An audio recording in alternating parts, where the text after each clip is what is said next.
சித்திர மண்டபம்.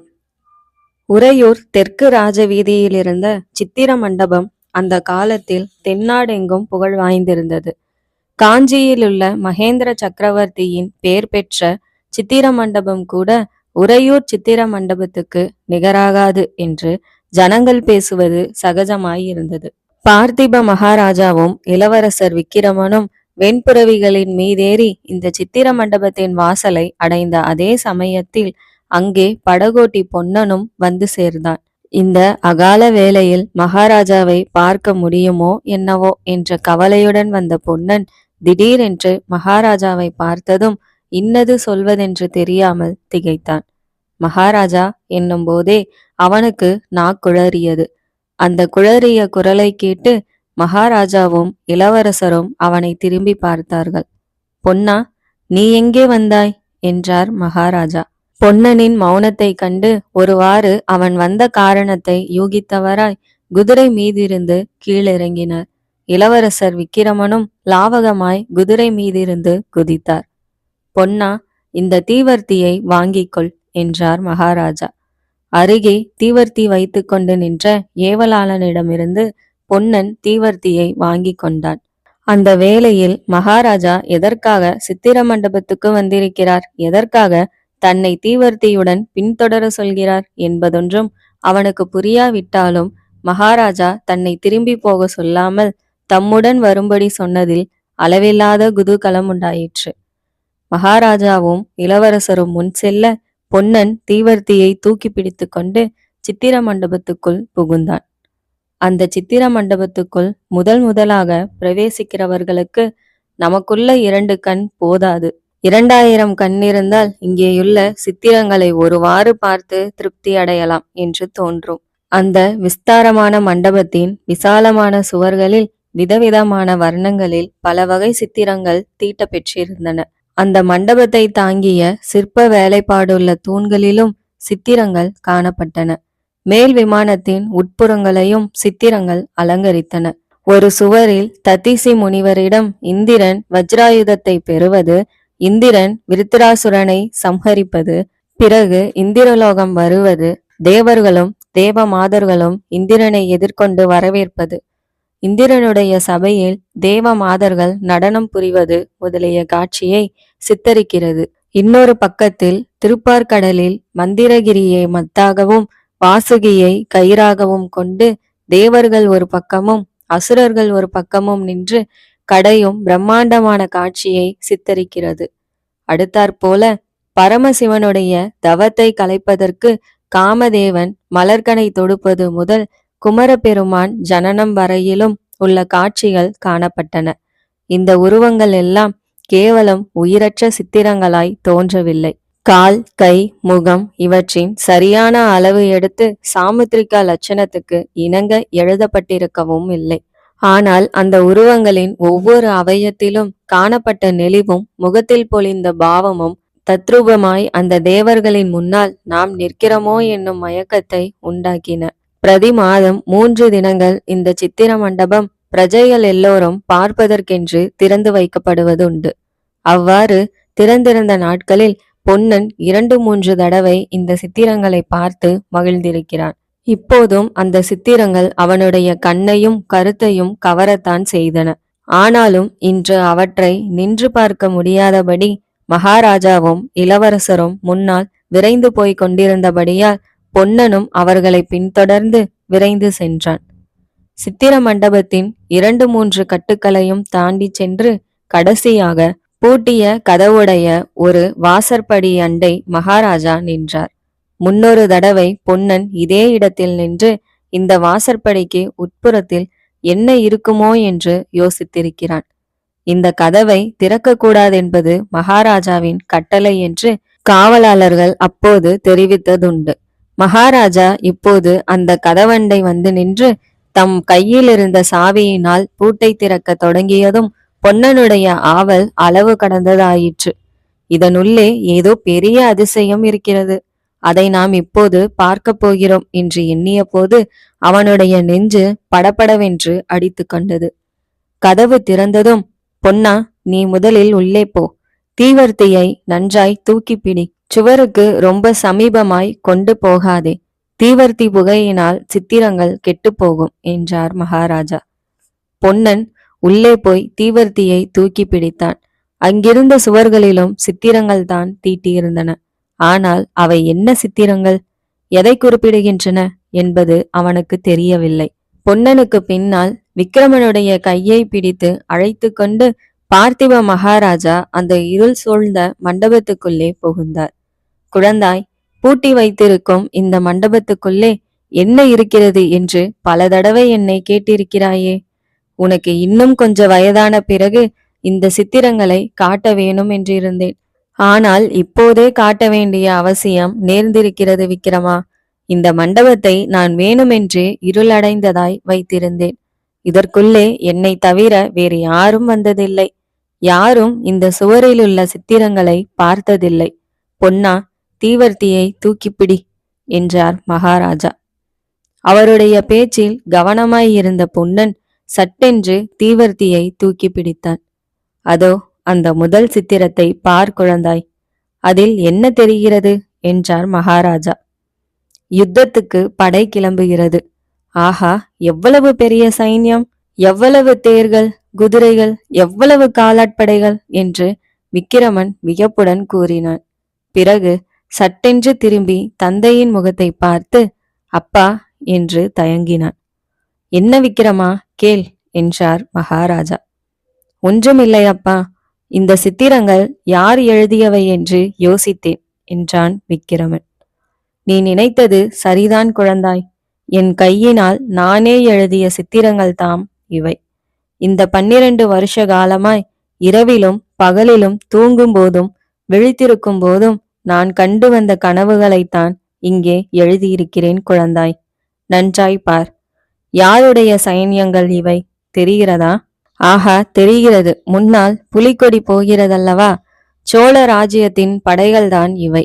ஆனால் அப்பா என்று மறுபடியும் தயங்கினான் விக்கிரமன். என்ன கேட்க வேணுமோ கேள் விக்கிரமா. அவ்வளவு கம்பீரமாக நடந்து போகும் அந்த பட்டத்து யானையின் மேல் யானைப்பாகன் மட்டும்தானே இருக்கிறான். அம்பாரியில் யாரும் இல்லையே அப்பா. நல்ல கேள்வி கேட்டாய். வேண்டுமென்றேதான் அப்படி யானையின் மேல் யாரும் இல்லாமல் விட்டிருக்கிறேன். இந்த சோழ வம்சத்திலே எந்த தீரன் இம்மாதிரி பெரிய சைன்யத்தை திரட்டி கொண்டு திக்விஜயம் செய்வதற்காக கிளம்பி போகிறானோ அவனுடைய உருவத்தை அந்த யானையின் மேல் எழுத வேணும் குழந்தாய். தற்சமயம் இந்த சோழ ராஜ்யம் ஒரு கையகலம் உள்ள சிற்றரசாக இருக்கிறது. வடக்கே பல்லவர்களும் தெற்கே பாண்டியர்களும் மேற்கே சேரர்களும் இந்த சோழ நாட்டை நெருக்கி சிறைப்பிடித்து இருக்கிறார்கள். ஆனால் இந்த நாடு எப்போதும் இப்படி இருந்ததில்லை. ஒரு காலத்தில் நம்முடைய வம்சம் மிக்க புகழ் வாய்ந்திருந்தது விக்கிரமா. உன்னுடைய மூதாதைகளிலே கரிகால வளவன், நெடுமுடி கிள்ளி முதலிய மாவீரர்கள் இருந்திருக்கிறார்கள். சோழர் என்ற பெயரை கேட்டதும் மாற்றரசர்கள் நடுங்கும்படியாக அவர்கள் வீர செயல்கள் புரிந்திருக்கிறார்கள். அப்போது பல்லவர் என்ற பெயரே இந்த தென்னாட்டில் இருந்ததில்லை. சோழ சாம்ராஜ்யம் வடக்கே வெகு தூரம் பரவியிருந்தது. அந்நாளில் பாண்டியர்களும் சேரர்களும் சோழ மன்னர்களுக்கு திரை செலுத்தி கொண்டிருந்தார்கள்.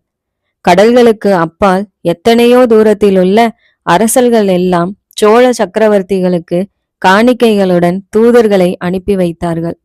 இப்போது கடல்மல்லை துறைமுகம் பிரசித்தி பெற்றிருப்பது போல அந்நாளில் காவேரிப்பட்டினம் பெரிய துறைமுகமாய் இருந்தது.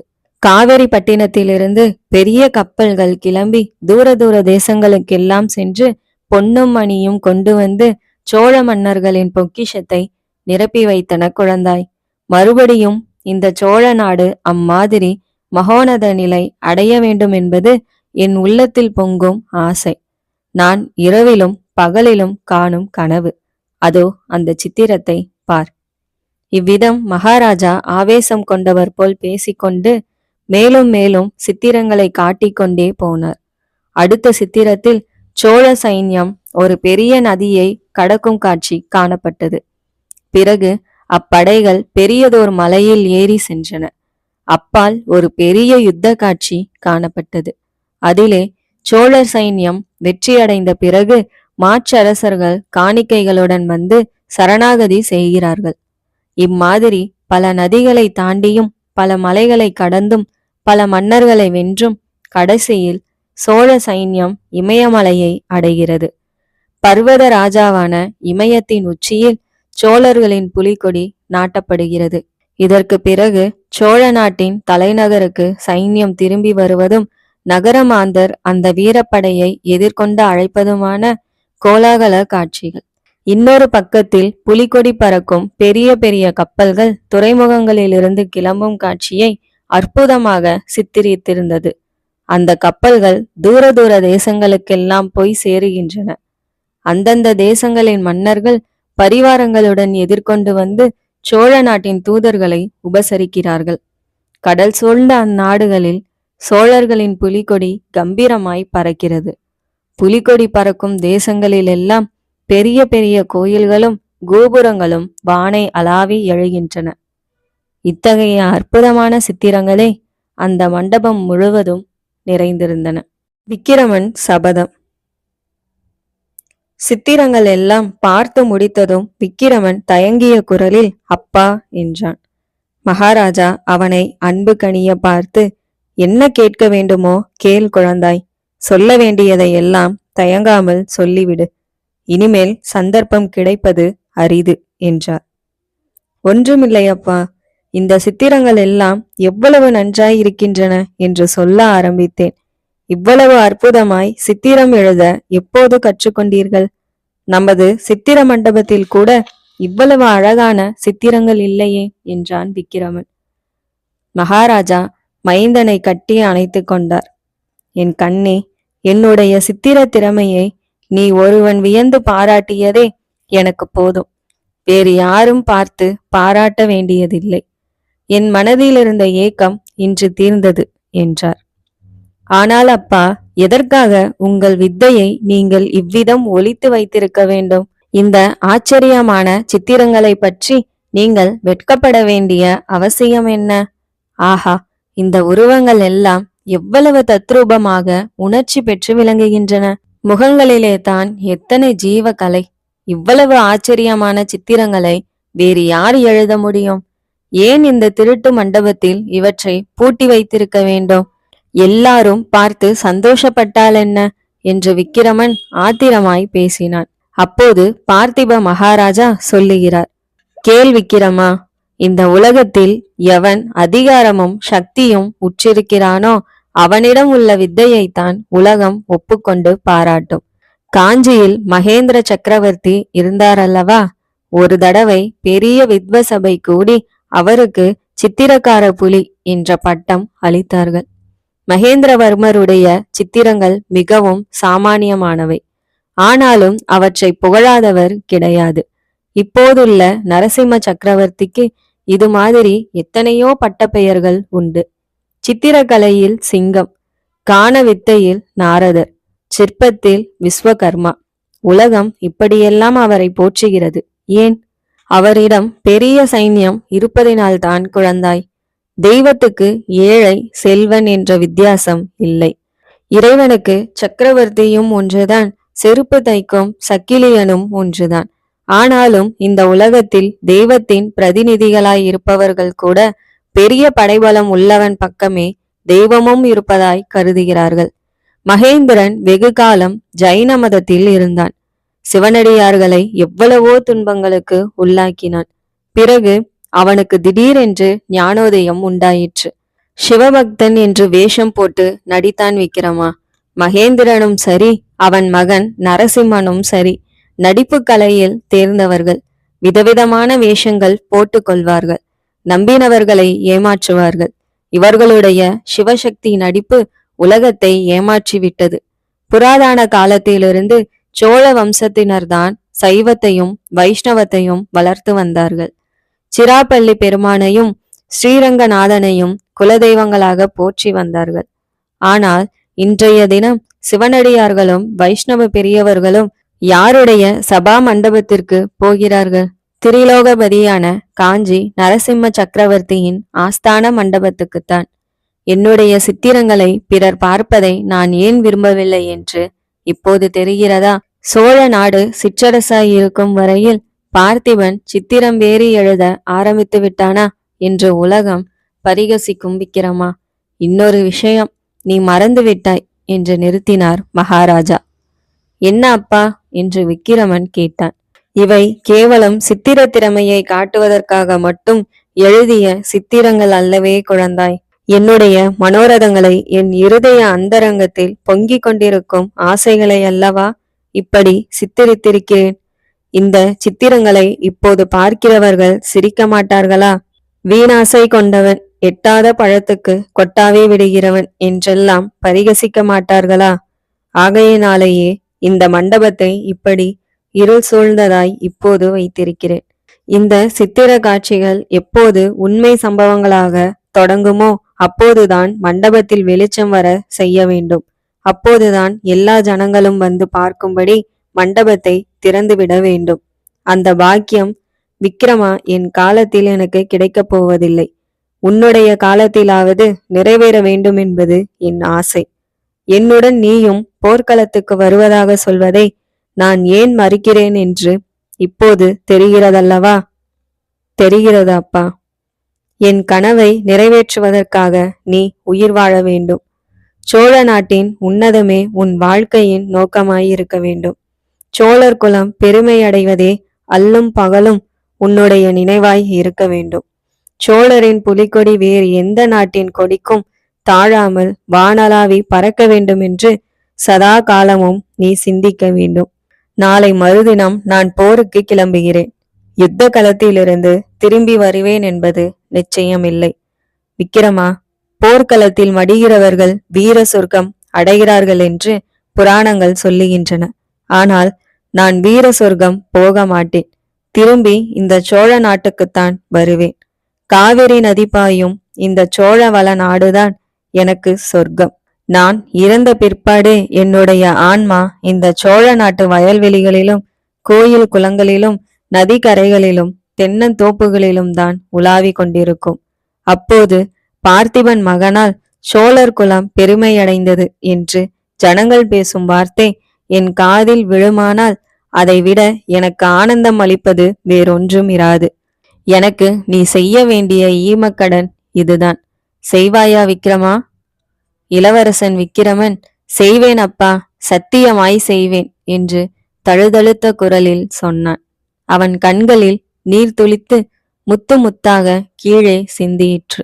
இதையெல்லாம் பார்த்து கொண்டும் கேட்டுக்கொண்டும் இருந்த பொன்னனுடைய கண்களிலிருந்தும் தாரை தாரையாக கண்ணீர் பெருகி கொண்டிருந்தது. மகாராஜா அவனை பார்த்து, பொன்னா, எல்லாம் கேட்டுக்கொண்டிருந்தாய் அல்லவா? இளவரசரிடம் உண்மையான அன்புள்ள சிலராவது அவருக்கு துணையாக இருக்க சொல்லுகிறேன். என்னுடன் நீ யுத்தத்துக்கு வருவதை காட்டிலும் இளவரசருக்கு துணையாக இருந்தாயானால் அதுதான் எனக்கு திருப்தி அளிக்கும். இருக்கிறாயல்லவா என்று கேட்டார். பொன்னன் விம்மலுடன், இருக்கிறேன் மகாராஜா என்றான்.